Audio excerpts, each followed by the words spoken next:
BMDC বা বিশেষজ্ঞ panel ছাড়া ভুল চিকিৎসা নির্ণয় ও দাবি করার অধিকার কারণেই বলে মন্তব্য করেছেন স্বাস্থ্যমন্ত্রী ডাক্তার সামন্তলাল সেন। তবে চিকিৎসকের অবহেলা থাকলে তা সহ্য করা হবে না বলেও জানান মন্ত্রী।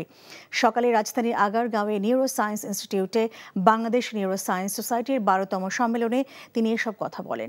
এ সময় তিনি দ্রুত চিকিৎসক সুরক্ষা আইন পাশ করানোর প্রত্যয় ব্যক্ত করেন। সম্মেলনে চিকিৎসকদের গ্রেফতার ও হয়রানির নিন্দা জানিয়ে হাসপাতালে কোনো ধরনের মোবাইল কোর্ট পরিচালনা না করার আহ্বান জানান চিকিৎসক নেতারা।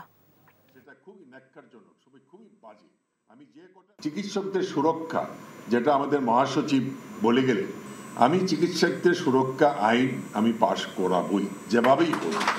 এর জন্য যত কিছু করতে হয়, কারণ আমার একটা দায়িত্ব চিকিৎসকদের সুরক্ষা দেওয়া, আবার সাথে সাথে কিন্তু রোগীদের সেবা সুরক্ষা দেওয়ার দায়িত্ব কিন্তু আমার। কোনো চিকিৎসকের কোনো অবহেলা আমি সহ্য করব না। যে ভুল চিকিৎসা বলার অধিকার আমারও নাই, কারো নাই। ভুল চিকিৎসা বলার অধিকার একমাত্র বিএমডিসি। একমাত্র ওয়ালটন এসি দিচ্ছে 1 বছরের রিপ্লেসমেন্ট গ্যারান্টি এবং কম্প্রেসারের 10 বছরের গ্যারান্টি।